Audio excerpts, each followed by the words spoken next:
So, as you know, this is the racial profiles of government's Illuminati thread that I created back in 2012. One of the reasons why I created this thread was because members at the time was creating racial profiling threads, government threads, Illuminati threads, and what played a big role of making me want to create this thread was the way I experienced elementary school, middle school, high school. As you know, I got left back in first grade, not due to my grades, due to my behavior.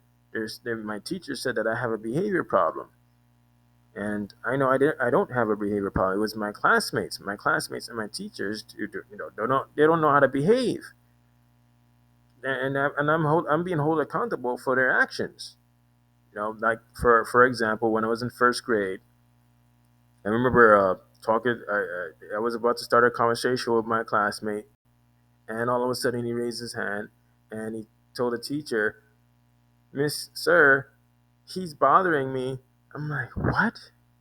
And other kids can talk to him in class. No one, no one. He doesn't raise his hand and tells the teacher that they're bothering him. But as soon as I talk, he gets, he gets triggered or say annoyed, easily annoyed, and then not just my classmate get easily annoyed, also my teacher.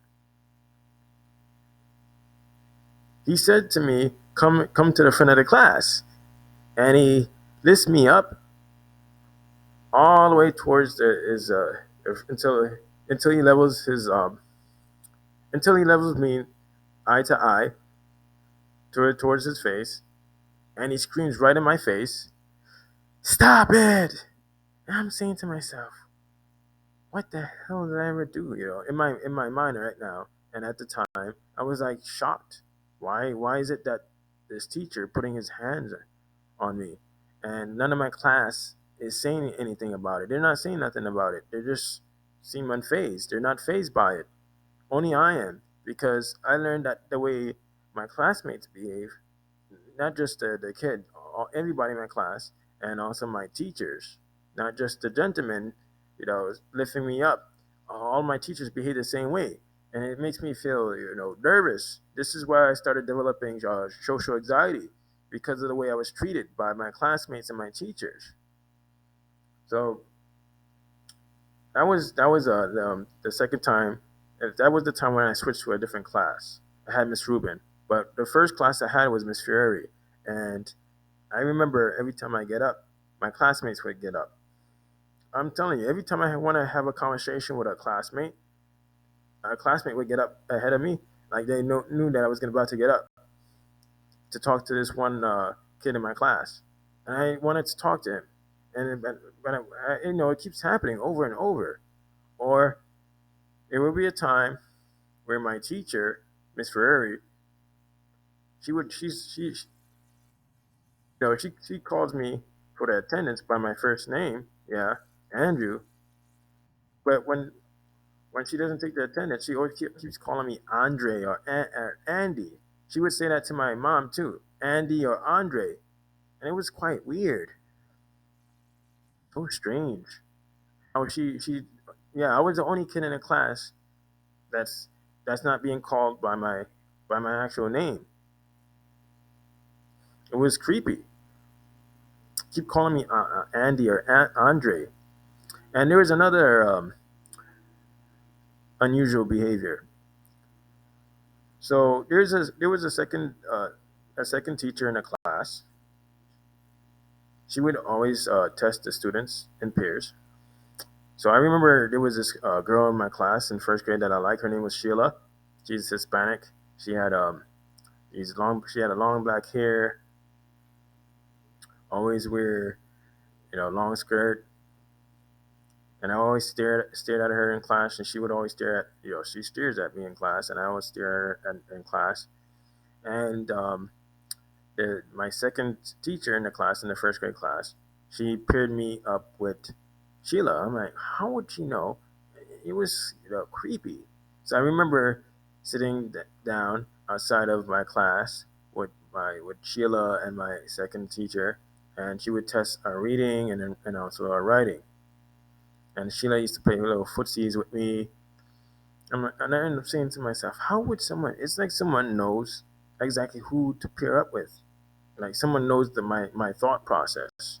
Like they know that that I how can you put it, show interest in another you know gender.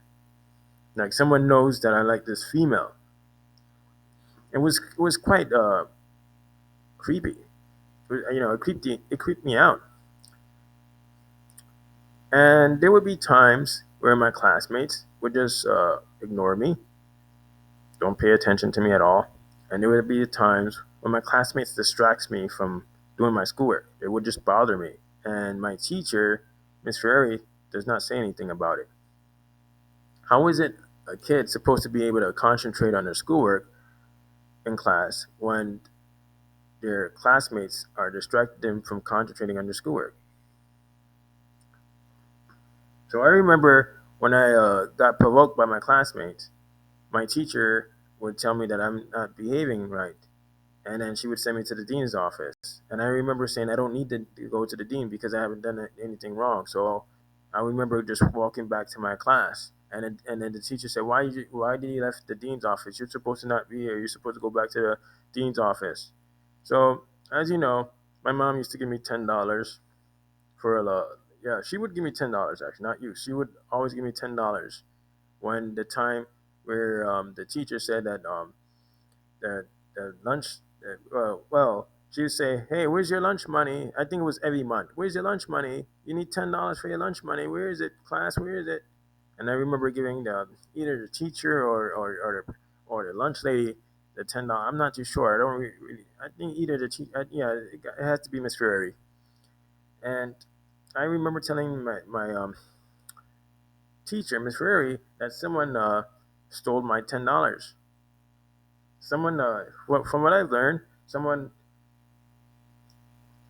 had actually snuck into my either my book bag or they took it out of my pockets. They took it out of my pockets without me realizing it until after I said, "Hey, where's my $10?" My mom always put $10 in an envelope. She said, "Here, I'm gonna put your name and your first name and your last name and your class on it, and I'll also put lunch money on it. This is for you, so you can have lunch in school. Okay? Make sure to keep it in your pockets." My mom would always say that to me. I was so mad. I was so angry that this was happening to me. And what even made me more angry was that the teacher didn't do anything about it. So I remember that I got a pair of scissors in class. I took out I had to like I took the pieces out of it, like I disassembled it, and I got the sharp piece of it out, and I said I'm going to take it to lunch and scare one of my classmates. So I suspected that it was either a female classmate and a male classmate. I know there's someone that I know, or someone that was around me or sitting close to me. That's what I mean. So I remember going to lunch. I sat down and I wanted to scare the boy who's just sitting next to me. So I scared him. And I ended up slashing him in the head. And I didn't mean to do that. I wanted to scare him so he can give me back my $10. So I remember the lunch lady. She's Hispanic. She's heavy set. She wears a lot of makeup in her face, and she has like a deepest voice. She called the dean. She said to Mr. Polis, "There's a student that slashed a kid in the head. Can you please come down to the lunchroom?" He came down to the. He saw what happened. There's blood everywhere. And it's not my fault. It's the teacher. The teacher's not familiar with the children's behavior. She should have been trained to understand children's behavior. If she was able to say, "Hey, class, where's Andrew's lunch money? Where's his $10? Give him back his $10. He needs the $10 so he can have lunch." Well, why it's not fair. Why would you do that to Andrew? They didn't bully me for my $10. They actually stole it without me realizing it. They either snuck into my book bag or they pretty much put their hands in my pockets. Without either it was probably sticking out of my pockets and they pulled it and they kept it for themselves. And I just remember Mr. Polos picked me up, and I was in his office, and then he said he's gonna call my mom. So this is I'm gonna show you PS95. This is PS95Q. Oh, I'm gonna show you the address too. PS95Q. This is a school located in Queens, New York, 179 0-001 90th Avenue, Queens, New York, 11432, New York. This is a public school. Now, at the time, I remember I was in Mr. Polis' office. Mr. Polis is a dean. He's very scary. At the time, I was scared of Mr. Polis, and not just me, and the whole entire school, including some of the teachers, because he always yells at the kids in the class, and also during in the auditorium, and also at lunch. Very intimidating man. So I remember saying to Mr. Polis that I didn't, even though I was scared, I still had the mentality, the mind, that brave mind of mine, that I was brave enough to say that I didn't. It's not my fault. It's my classmates' fault and the teachers. They're the ones the reason why I end up doing that. And he didn't. He ignored me. He said to me, "Shut up, shut up, shut up. Here's a magazine. Here, read that and shut up." And I kept telling him I didn't do anything wrong. It's the kids in the class. Shut up. That also develops my social. That's one of the reasons why I have social anxiety, because of the way I'm treated. And I was neglected by Miss Ferrari, my first grade teacher.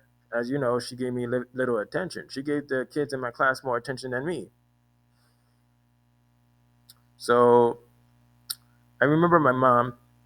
She came to the Mr. Post. Yeah, she arrived in the office, and I saw my mom. I was happy because I wanted to tell her what's going on, what happened. But my mom was angry at me. So I remember she took me to her apartment, and I was in the and I was in our room because that's me and my mom. I sleep in the same bed as my mom. And I said to my mom, I didn't do anything wrong. I didn't do anything wrong. And I was just banging my head uh, on the door. I didn't do anything wrong. It's the children's fault. I was put in a situation. I was so young. I was 6 years old. I was put in a situation where I'm having my classmates and my teachers behaving so rude towards me. They are not just rude; they all ignore me. They behave so rude. No one paid attention to their behavior. They all think that there's something wrong with my behavior and there's something wrong with my mind. So young, 6 years old is very young. I didn't know what was going on. What I mean is, when it comes to school, but I knew that I didn't. I didn't. I'm not the one who got myself in trouble. It was the teacher and my classmates.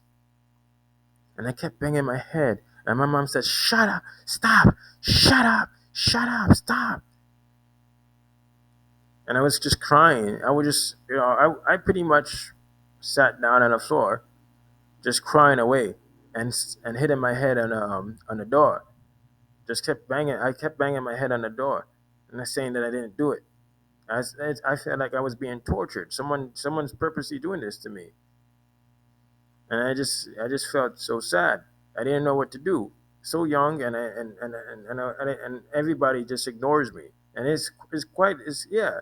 This is when you're 6 years old, this is a time where you're supposed to be able to socialize with other kids. You're supposed to be able to receive social support from everybody, not just kids, also adults, because you're at a developing stage where you're supposed to be able to learn how to communicate, and socialize, write, read. You're supposed to get the respect that you need as a kid because you're young. What they're trying to do to me as a kid? They're trying to make me have a negative mind, or a suicidal mind. Why would why would why would adults need to behave this way towards a little kid? They don't really know any better. So the way I was treated like an adult rather than a kid. I just had to say it. Not just because of the slashing in the head. It was because of me being Andrew. 6 years old, Andrew with a mind that other people don't have. That's what I have to say. Other kids don't have at the time. It was like I said, it was different than bullying. That was definitely not bullying. That was something else. And this is one of the reasons why the teacher, Miss Ferreri, is not familiar with this behavior. She wasn't trained to understand children's behavior.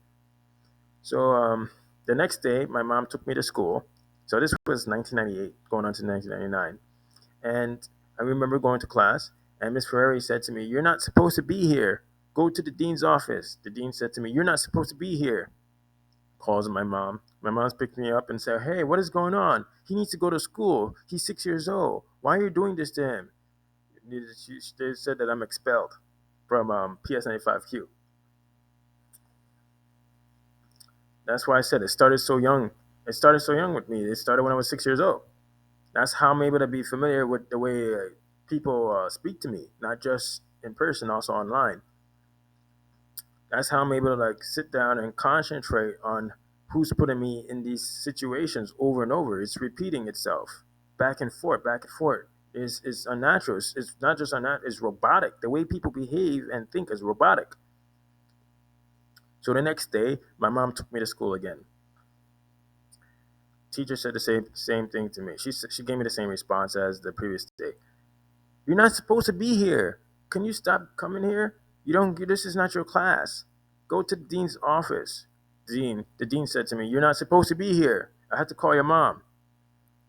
So my mom kept doing it, sending me to school over and over, and yeah, she got tired of picking me up. So she said to my father to watch me, and time and time started going by.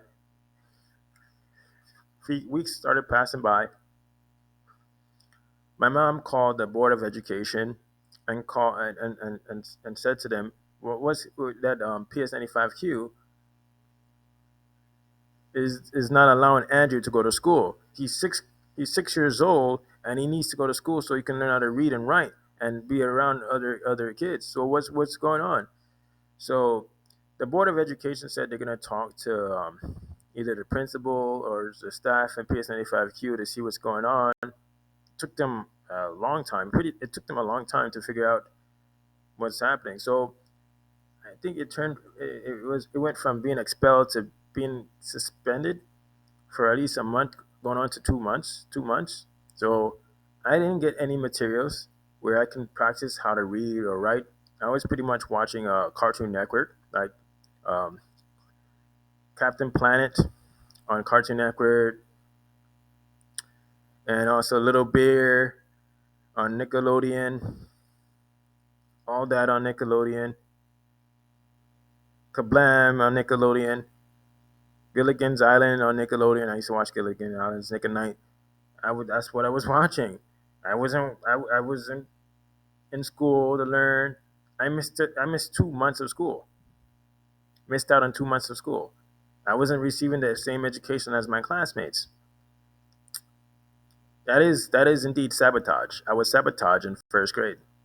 I didn't do. They're supposed to. The board of education was supposed to find a school for me. If I'm getting expelled from school, we will, because at the time this was it, Catholic school. Only there was only Catholic schools at the time located in my area. So I lived in 179th Street. This is Jamaica Estates. So that's what it's talking about.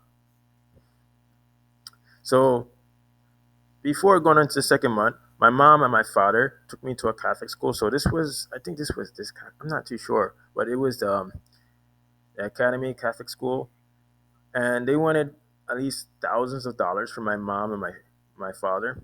My father had my father and my mom said that they lied to the Catholic school, saying that I came from a different country and I don't really speak English that good. But that's incorrect. It's not true because I was born in America. I was born in Jamaica, Queens, New York. And they also mentioned that that's one of the reasons why I do so poor, and the reason why I behave so bad in school, which is also incorrect. I'm not, I can't if you can't if a kid can't concentrate in their schoolwork because their class is distracting them. then how are you supposed to do good in school? And if the kids in the class is provoking you, how are you supposed to be able to sit down and learn? There is something going on. What I mean by some, well, the teachers in my class, they're not actually understanding why my classmates are behaving this way towards me. They allow it because they don't understand it. The mimicking. Every time I get up, they get up. They tell me that the kids in my class ignores me, and there's times that they don't. I remember one of my classmates. He took something out of my lunchbox and he ate it. It was ridiculous.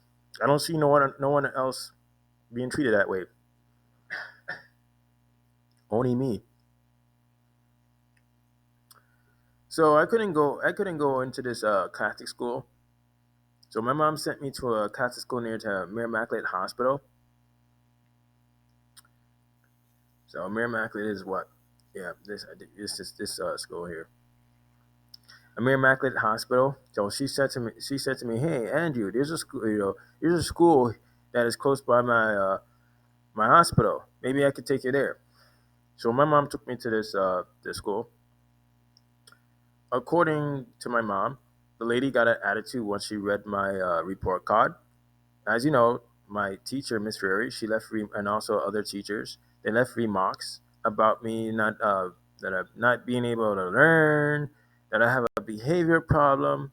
So as soon as the lady read my report card, she said that I'm not that they don't, this school doesn't want me here. And there's no other schools, as you can see here on this little map that data on Google. There's no other public schools besides PS95Q. That's the only school in the district. So where else could I go? There's no other schools at the time. It's only Catholic schools. The public schools is probably in a different side of Queens, another side of Queens, far away. That's really outside of my district because I lived in Jamaica Estates, 179th Street. So that's why it took the Board of Education a while, a long time to actually figure out what they're going to do with me. You know, what they how they're going to proceed with getting me into school. And my mom was like, getting she kept calling the Board of Ed, saying, hey, my son is 6 years old. My son needs to go to school. He's not supposed to be stayed here not doing anything. And that's why I'm saying it started so young. So when I compare myself getting left back twice, I compare it to me being jobless. I never had a job in person in real life. No matter how many times I apply in person or online, and everybody has the same beliefs about me. My mom, and my father and my family, they think that I don't show interest in working with people. They think that I don't want to work with people. They think that there's something wrong with my mind and also my brain. They think I'm autistic. They think I'm retarded. They think there's that I'm lazy. They think that I'm that I act like a baby. Like for example, my father, back in when I was living with him back in 2011, he kept saying, "Your mom," and I had talked about this back in 2017. Your mom, she treats you like a baby. Your face. You have a baby face because he would call me. He said to me that one of the reasons why he calls me baby because of my face. My face looks like I have a baby face, and then he keeps changing it. One of the reasons why I call you baby because you act like a damn baby. And was it a month ago? My father had called me and he said to me that your mom have you like a goddamn baby. When I told him that he said to me that I lied because I said to him that I was gonna go to Florida to go to college. But that's at the time I was 19 years old. September 2012, I was 19 years old, and I told my father that I was gonna go to Florida to go to college, which is true because I got tired of living in New York City. And at the time, me and my mom was living in a Bronx shelter. We're not from the Bronx. We're from Queens. We don't know. we don't know any we don't know anything about the Bronx, and we're stuck at this location, or you could say in the ghetto, and in the Bronx, because the shelters, every shelter that I know of is always in the ghetto. Noisy, there's violence, there's a whole bunch of cops, there's trains. It's always a noisy neighborhood and a violent neighborhood. It's ridiculous. My mom got tired of traveling on the train. The Bronx have these 1970s staircase. The stairs is so long, and there's no elevators or anything. There should have passed some sort of law where they can actually let the handicapped people, people that are short, have short breath, or they're in a wheelchair, or they may have difficulty walking, like put an elevator, at least build an elevator. It's so cheap. So my mom said that she continues to live in New York City back in what summer 2012. She says she's gonna die. That's what she said to me. She said, Andrew, you better help me get out of this New York City before I die. But as you know, my mom ended up passing away in New York City back in January 29, 2022. And she had mentioned to me that she should have got out of New York City a long time ago. That I was correct about New York City. When I was in Florida, I told my mom that she wouldn't like this place. I said, you wouldn't like it. I said, don't go back to the same place that you don't like. That's what I said to my mom. Go somewhere else different. You're gonna see the same people, the same family. You don't want to be in that environment. And my mom questioned me, did the machines bring me here to see my family? That was April 2018. That's why I'm saying that my father is saying that my mom treats me like a goddamn baby. But we was living in motel and hotels back in Kissimmee, Florida. When we left the Bronx shelter, September 2012, right? When I found money, when I found a way to make money on the internet, and I used that money to get my mom and my sister out of New York City. We took the Amtrak train to Kissimmee, Florida, and we stayed at different hotels and motels. And I learned that it was difficult to actually get into college in Florida because I'm not a resident there. You're gonna need a lot of documents, and I don't have a proper address. When I came back to New York City, back in what spring 2018, with my mom and my sister, my mom used her tax money to get out of Florida. So because I do all my mom taxes, is when I put in for college once again. But I couldn't go to a 4 year university because of my poor academic performance. My academic performance is poor, so I had to go to community college, and I was able to do good in community college. Well, slightly good. And then my father is so impatient. Well, having me like he's telling me about that the way my mom behaves, she treats me like a baby. That he doesn't understand. Anyway, I learned that the time and events correspond. So this is why I said that I always bring up the past. My mom and my sister would say, "Hey, why you bring up the past? That was a long time ago. Don't bring up the past." And when I talk about the family, she said, "Don't bring up the past. That was in the past." Yet, when you go to a job and they want your resume, right? They look at what you did, what you have done in the past. Yes, they do. And what you did and what you done, they look at it. That's your experience. And when you go to a job, they ask you for your high school diploma. They want to see if you went to high school back in the past. Yes, it did. Yup, yup. And I can use my personal experience. That's how I'm able to figure out that an AI computer is managing humanity and preserving what's left of humanity. Past. I had to understand it. But anyway, when I was when my mother kept calling the board of education back in 1998, going into 1999, she kept telling them that, hey, Andrew's supposed to go to school. How is it that my child's not in school? He's missing out. Is missing out on his education, which is true. I missed 2 months. It took the board of education 2 months to figure out what to do with me. So the board of education called the public schools and told them, "Hey, Andrew needs to go to school. Can you find a way to, maybe switch his class?" So they switched my class. They put me to Miss Rubin's class. That was a first grade teacher, and Miss Ferreri said that, hey, he's adjusting to his new class. All my teachers say, hey, he's adjusting to his new class. But I had promotion in doubt. But anyway, my class, my new class, they were ahead of me because they were able to go to school every day and receive the proper education that they need to learn how to read and write. And I missed out 2 months of materials, so of course I was behind. Catching up was hard, so I ended up getting left back. That's sabotage. That's part of being sabotaged. Yep, because I was put at a disadvantage.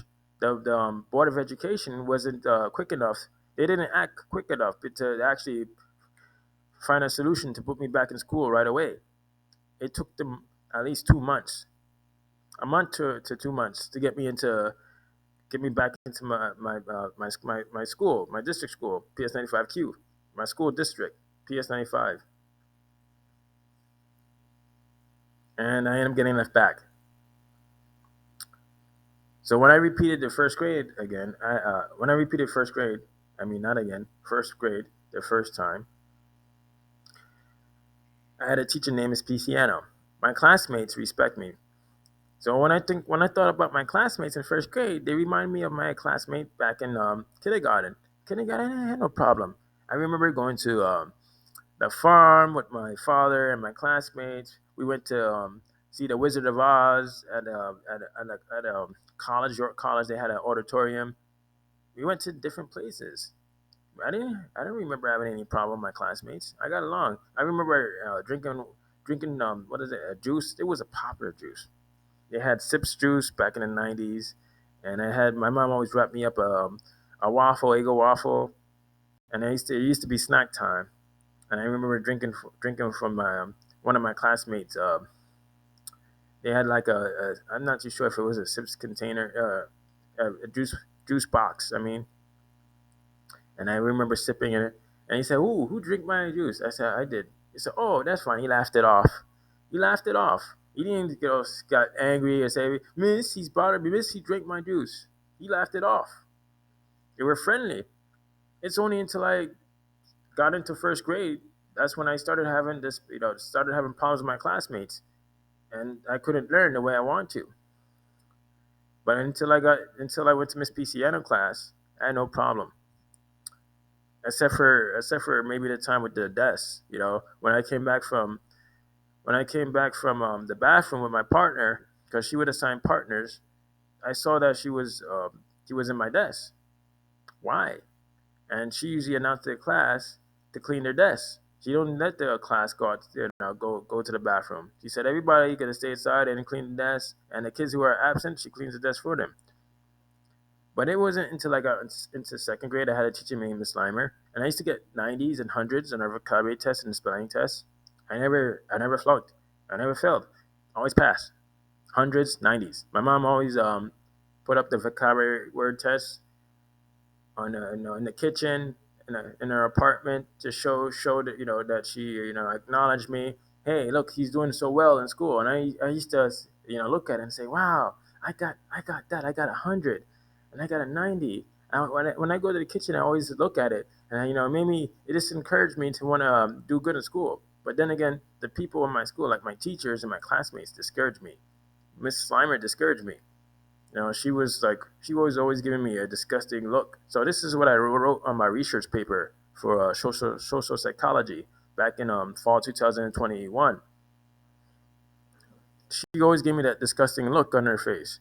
Why me? And I don't see her doing that to me, doing that to other students. So I remember I used to go. I remember my teacher, Miss Slimer, she used to she showed the class how she disrespected me as her student. She disrespected me. What I mean is, she tells me if I speak English in front of class. She like screamed that out in class. Do you speak English? Stop. Do you speak English? Like my father. When I used to go to my father's friend's place, and they used to have like like a railing for the bed, and I used to shake it. You know, in my mind, I used to think I'm on the New York transportation bus, and you know, every time the bus moves, it always jerks, and I was hear it, the sound shaking. So I would just imitate that. I'm like thinking I'm on a bus and it's shaking, and I remember my father saying this to me: "Stop, stop, stop. When I say stop, you stop, stop." Just like, yeah, and it corresponds. The way he speaks corresponds with my first grade science teacher, Mr. Gellerman. Remember the time where my classmate raised his hand and he said, "Sir, he's bothering me," and I just said, "Why? Why is he so easily annoyed?" And then my teacher, he picked me up. He said, "Come to the front of the class," and he picks me up and he raises me to to his face. And he's looking me eye to eye, and he said, "Stop, stop." I'm like, "What? It corresponds." Yes, it does. It corresponds. It's like it's as if they're not themselves at the time. It's like someone else is making them think negative about me, but it's so out of context. And what I've learned is it corresponds with what I do on the internet. Like when I was writing on the internet, I used to have words in my dreams telling me to stop writing on the internet, and I would also have the managers tell me to stop. They said stop, please, stop, please. Yeah, and it corresponds. It does. It matches. That's when I realized there is this place is not what I think it is. Not when I was a kid, I always thought this place was real. This whole entire existence. It's not. You know, and also my father used to tell me about death. Andrew, are you scared to die? It's incorrect because it happened before. This place happened before. It's not the first time. It's not the first time. The AI computers governed this place before. It's not its first time of doing it. Did it before, and I gotta create a separate video about this. It governed. It governed. It governed this existence before. It's not its first time. The citizens, it did. The animals, the bugs. I'm talking about humanity overall. The weather, and manage it 24/7 as part of preserving what's left of humanity. As you know, people do not make choices for themselves, as well as the animals and the bugs. It happened before, and it makes sense to me. It makes sense to me. One of the reasons why the AI computers derailed me when I was in first grade and second grade, so I can end up in this situation right now where it removed my mom. I don't use the word death, knowing that I understand the concept of quantum. Remove my mom. She's no longer here at this time. You know, there's a funeral for her, and she got cremated. Remove my sister. She's living with a Hispanic family, but she's living with a Hispanic family in East Brooklyn, East New York, Brooklyn, in a room with a 15-year-old girl, and I'm here. I've been sitting here since what? After I graduated, April 29, 2022, from community college. I've been applying for jobs, and I've been sitting here trying to find a way to get out of this situation. But no matter how many jobs I apply for, no one shows interest in hiring me. That's what I mean by no social support. That's what I was saying on the video back in November 23rd, 2019. That I'm not going to receive the social support that I need, and everybody has the same beliefs about me.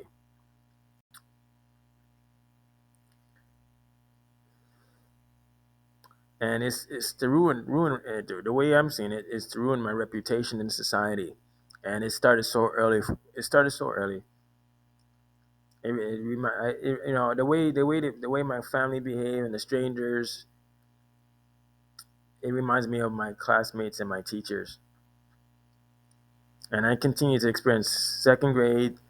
I got left back in second grade. President Slimer, Miss Slimer was the one who actually, you know, dumped me in the speech program and said if I speak African or English, English, if I speak English. So yeah, second grade, third grade, fourth grade, elementary school, middle school, and high school. I've just been going through it.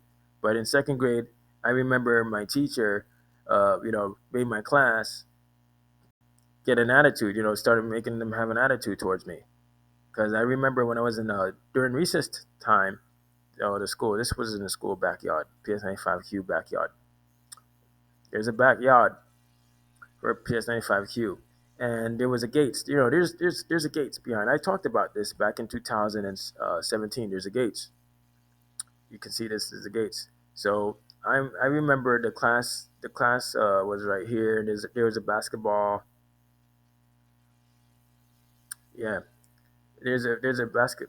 There's like a basketball hoop here, and all of a sudden my classmates raised their hand and told the dean that I'm bothering them. I'm like, what? I'm bothering who?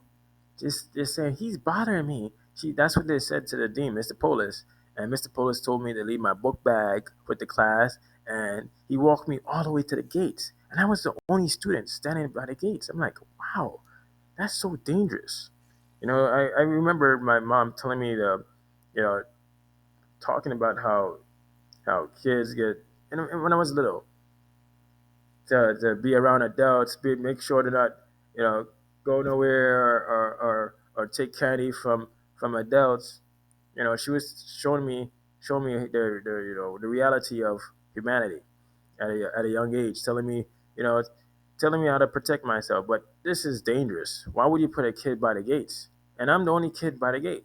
And I remember hearing my classmates laughing. That's what grabbed my attention. I kept laughing, giggling, and I looked at them and I saw they were going in my book bag, and they were ripping up my books and also breaking my pencils. I had a regular pencil, not a pencil point, breaking up my pencil. Not I mean what I mean is a mechanical pencil. I don't have that. I was just regular pencil, and they were just laughing and ripping up my papers and showing me, huh? They're like, huh, look, huh. I'm like, wow, man, what did I do to deserve this? And I just watched him, and the dean is not even looking at them like, hey, don't you do that. They were just ripping up my books, ripping the pages out of my books, breaking up my pencil points. And I just remember Mr. Post blow the whistle, said, everybody, you had to get ready. You're going back into the school. And I was so angry. No one's doing nothing about this. And all my classmates are into it. Ripping up my pages out of my notebook and breaking up my pencil points. So I remember my mom, it was it maybe later on that day, maybe during the evening time, when she finished her job, she picked me up. She said, I never seen a boy like this. So stupid. He can't even go to school. He doesn't know what he's doing in school. He comes home with his pages, all ripped up, and he don't have no pencil. I never seen a boy like this. My friends, they don't have their children like this. I never seen a boy like this. I can't believe this. Why would I have a child like Why would I have this kind of child? A child like you? I'm like, what? What? It's to make me feel depressed. This is one of the reasons why I have social anxiety. And when I talk about my problems on the socialanxietysupport.com, and I show people that my classmates and my teachers are not themselves. It's not their intention to behave this way. It's someone else. They just try to get me into trouble on the community. They want to ban me. They don't want me to talk about how people behave. Doesn't matter if I could talk about uh, just behavior alone, and I would get an infraction. Yes, and I could talk about the AI. But it depends on how I talk about AI and the behavior, because it's only specific posts that I would get receive an infraction from. Uh, So I just, remembered my mom just making me feel silly.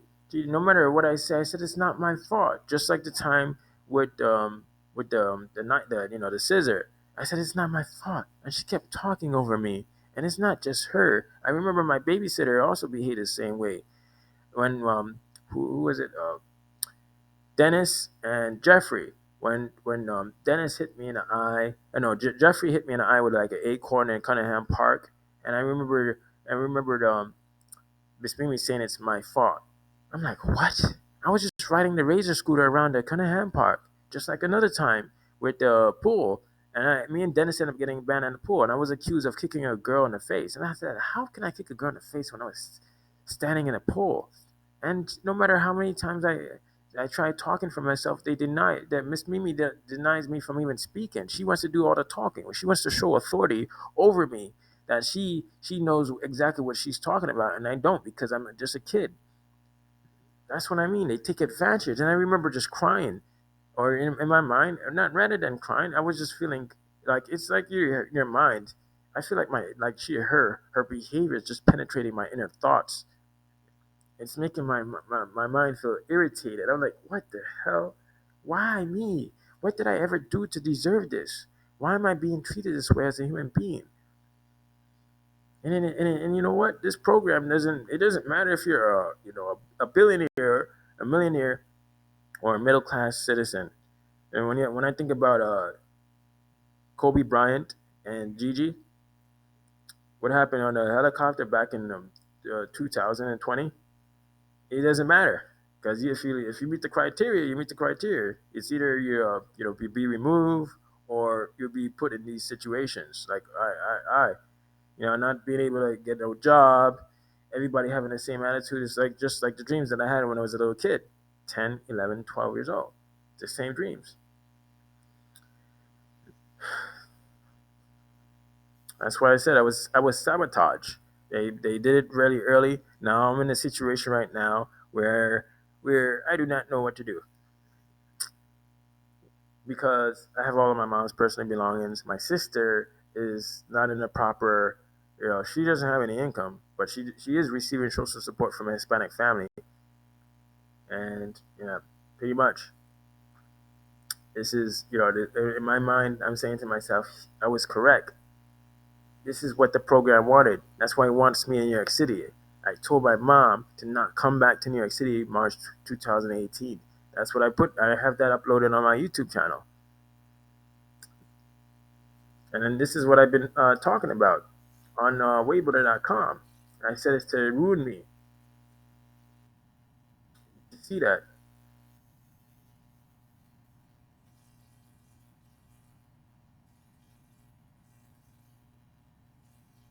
Yep, and I put that. Black people are always labeled as unteachable slow. I've been called slow so many times because of my behavior pattern. I've been called nerd so many times because of my, I'm just, and because I'm quiet all the time. You'll see that. I put that on there. August 10th, 2013 at 11:13 a.m. No matter how many times. And I put that up. More if you're with a behavior problem or have poor social skills, you will actually be, that's what I put on there. They want to ruin my reputation in society. They don't want me to have no jobs. They don't want me to have no partners. They don't want me to receive any interaction. Everybody has the same attitude, including the people on the internet. This is what this is how I'm going to be treated for life. That's why it has to be something has to be done. So if I have a person on the internet confronting me and say, "Oh, you're trying to raise awareness about AI," you're not thinking about my life. How I put in for jobs so many times. I've been putting in for jobs since June 2012. There is something going on. What I mean is, someone is preventing me from getting a job, and that someone is a multi-agent quantum AI computers, and also the high authority NSA software engineers. So thank you for watching.